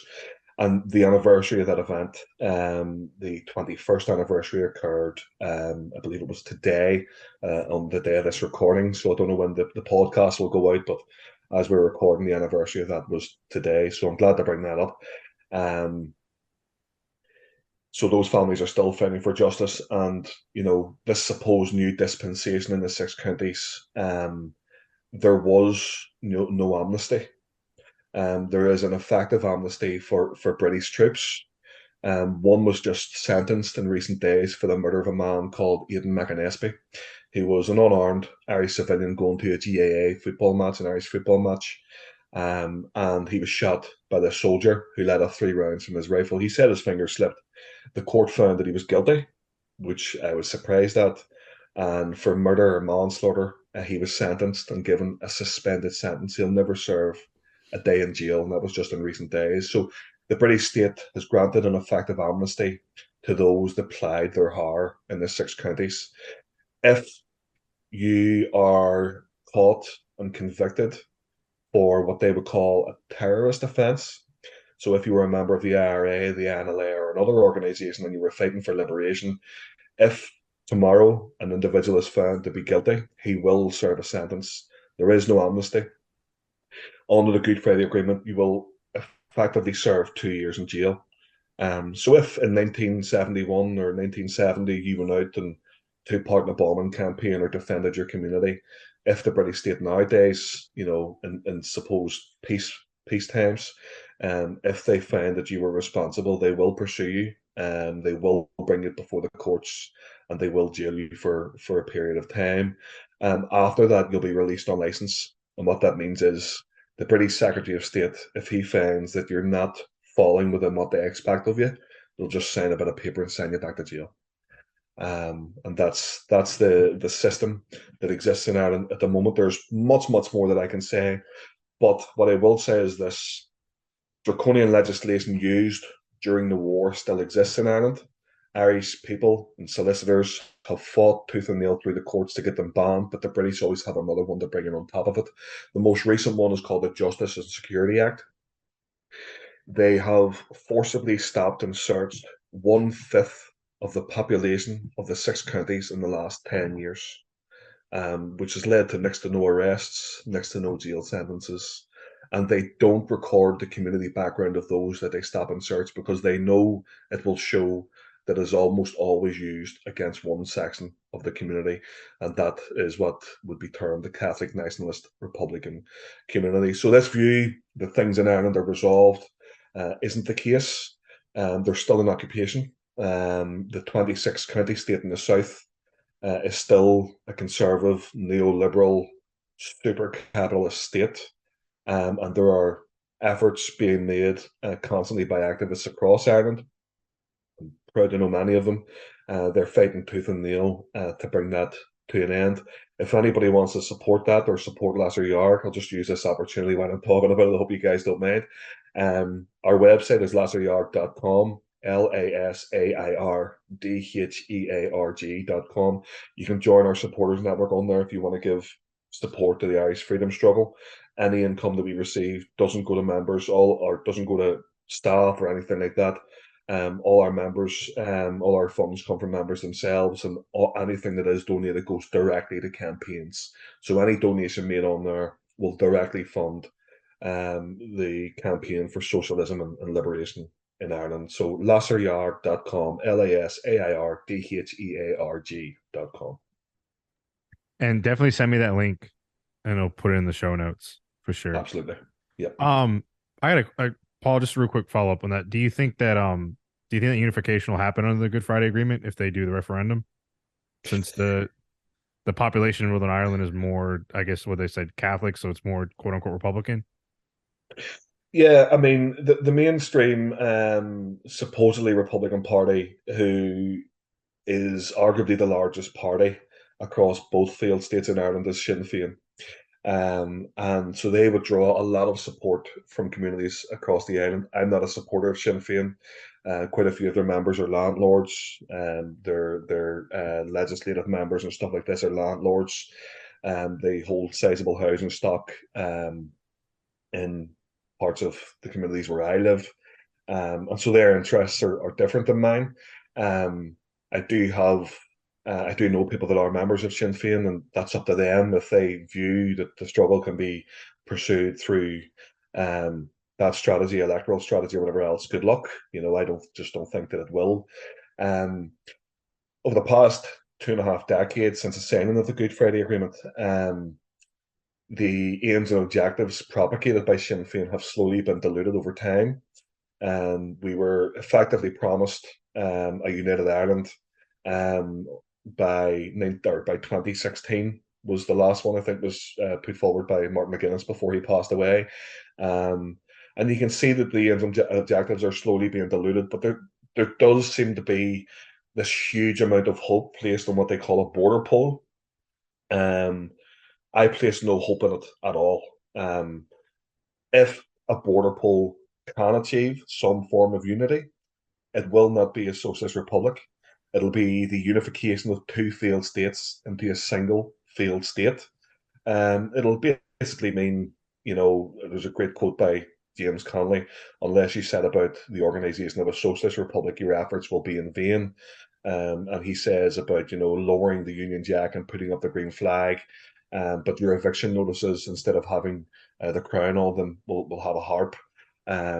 He's making a great point there. It'll be Irish people that'll propagate the capitalist system, as opposed to British people. And that already happens in the 26 country state, the IMF, World Bank, EU banking system. It's basically a tax haven.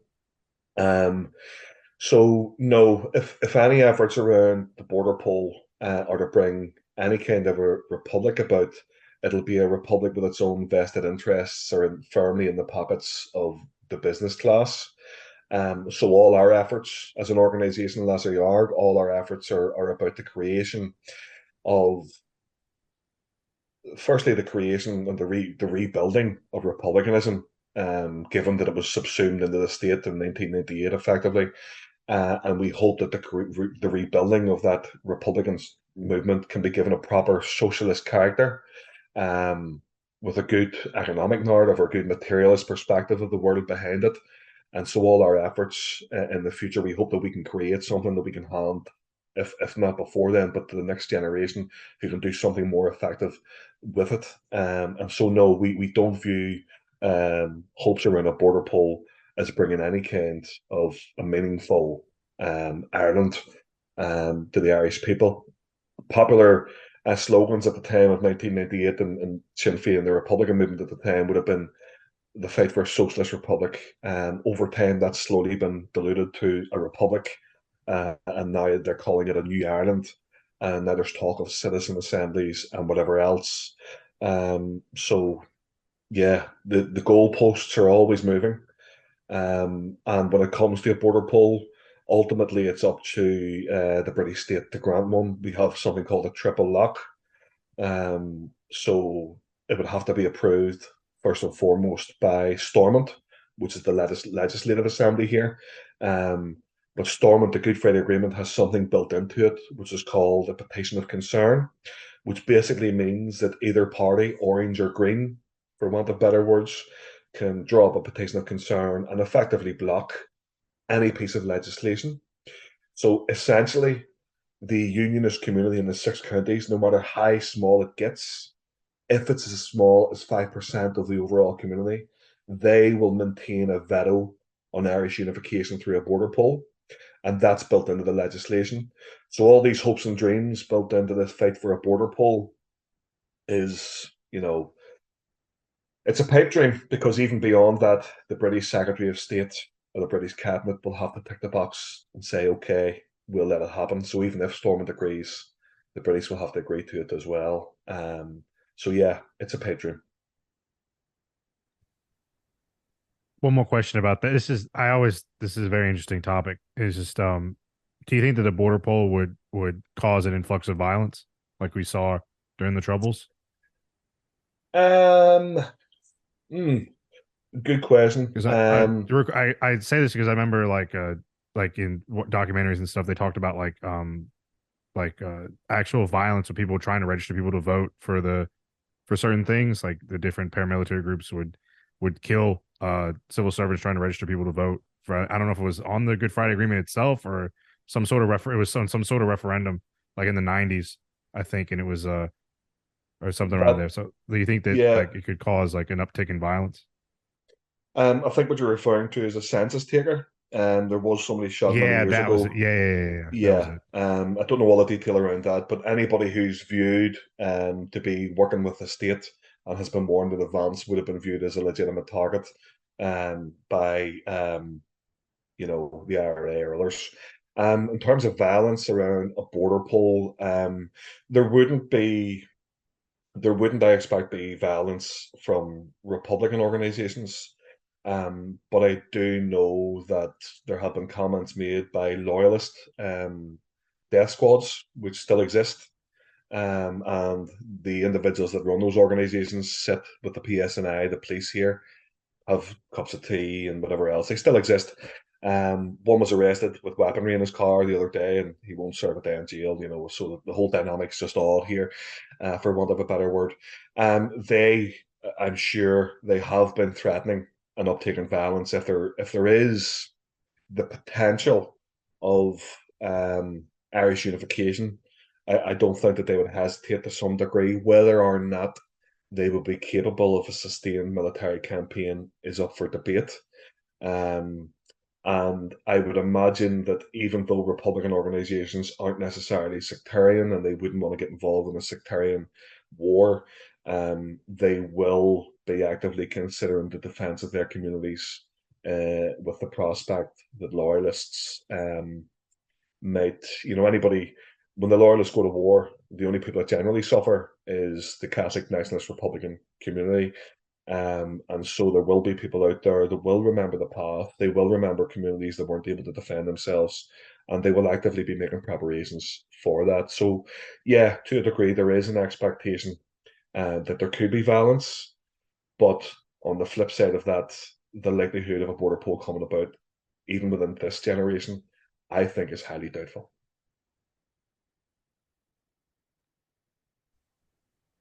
Thank you for the like. I always like, it's nice because when we get the news, it's always diluted in bullshit. So it's like to hear it from somebody on the ground. Craicelf, do you have anything you want to add before we sign off, or anything you're up to besides getting sunburnt and ripping your pants? Well, don't forget, over here it's called trousers, not called pants. I didn't rip my Yeah. First off, we're in this podcast in America. Okay, you can calm down. attack. My trousers were ripped. Otherwise, it would have been a whole other. Oh wait, no, Kai's in the UK. Fuck. There's No, only damn two it. people on Damn it. American soil Damn it. right now. Damn it. Damn it. Y'all are fucking outnumbered. Mark, get your flag at 1776, brother. Get your musket. You're gonna ask the Choctaw. Come on, brother. I'll just say, Get fucked, Nelson. This time it'll be different. All right, Pappy, time to put you back in the home. Oh no. I'll say one quick thing. And I'll say this is number one. I think talking about in international solidarity, Lassa Yard did carry out an action there. Paul, that was the Line 3 in solidarity with the Line 3 campaign, with the in solidarity action with the Anishinaabe people. Citibank was funding some stuff, and Lassa Yard carried out an action against Citibank here in solidarity with that. So just remember that internationalism is important even now today. Because capitalists and the capitalist class operates internationally. So too then must the working class.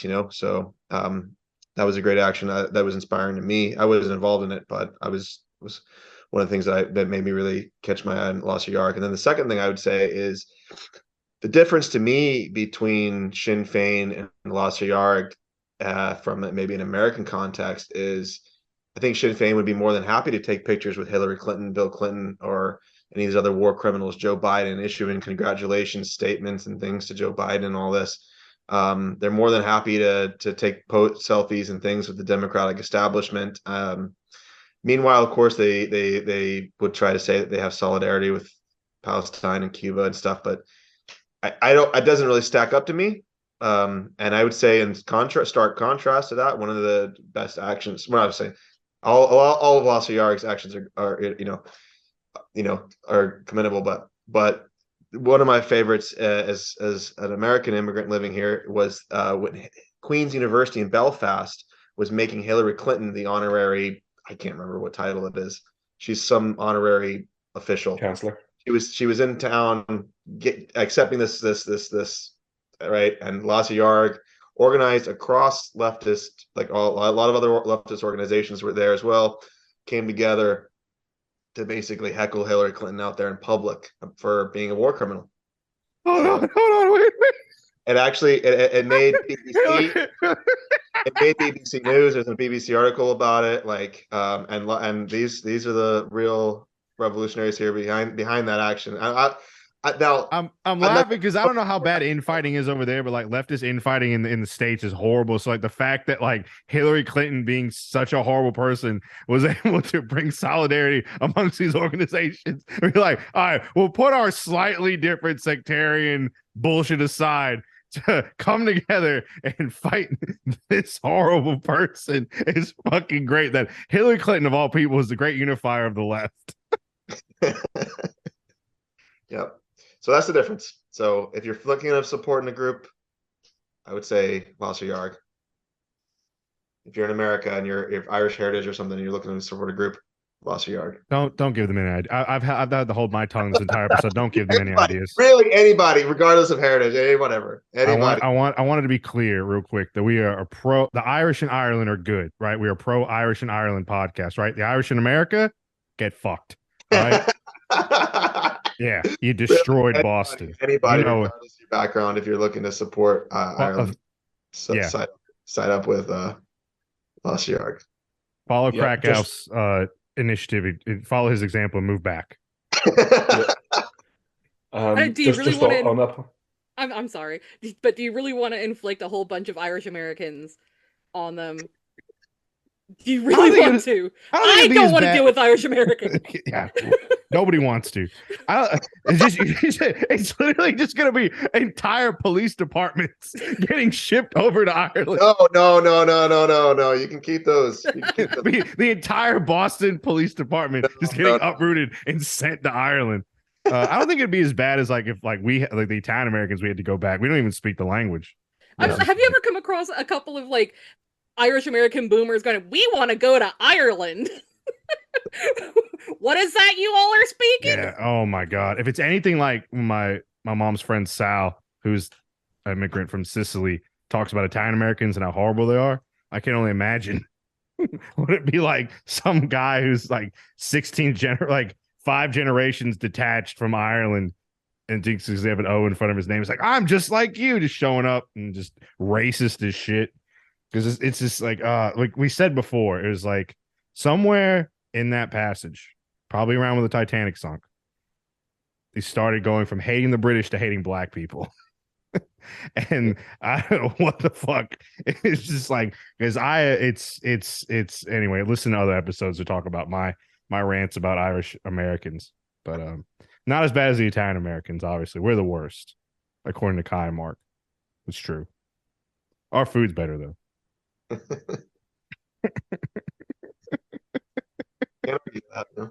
Yeah, I had to bite my tongue the entire episode, so I had to get something out. But so, like I said, I will say again, Irish and Ireland, great people, solidarity, love y'all. Paul, I'm glad to see another bald communist. I don't know what it's like in Ireland, but here, dudes that look like us are usually reactionary chuds, so it's really awesome. Solidarity, bald brotherhood, I love it. Thanks for your acceptance. I really appreciate it. No problem. Just stay over there on that island. Don't come over here. It's always great to have you guys on. Thanks, Craicelf, Paul. This is great. Do you have anything else? Anything else anything else you don't want to say before we sign off? Just thank you. I mean, I've really enjoyed the conversation. It's insightful, and I really do enjoy getting to share the experiences in Ireland today, and to right the wrong perceptions of what's going on here. So thank you guys very much. No problem. Like I said, it's great to have you on. The last episode with Craicelf did great, so this episode's going to do great as well. Mark and Kai, since I let my left flank enemies say something, my enemies on my right, you don't want to say, you have anything you want to say? Hit it, Mark. I gotta do the outro. So, Mark, go ahead. Hit Mark, it. what you gotta say? Come on. Wait, Mark, you got something you want to say? No, go ahead. Go ahead, Nelson. Dixieland, the proletariat release. God, I've been doing this so long. At Dixieland, they gotta have it memorized.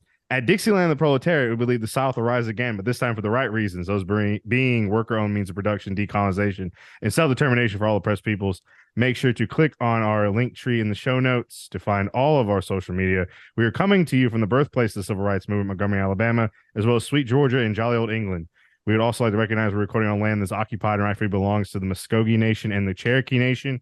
Paul, Craicelf, thank you guys so much for coming on. Solidarity from here in the States. And Mark, do you think? 2 pints of Guinness makes you strong.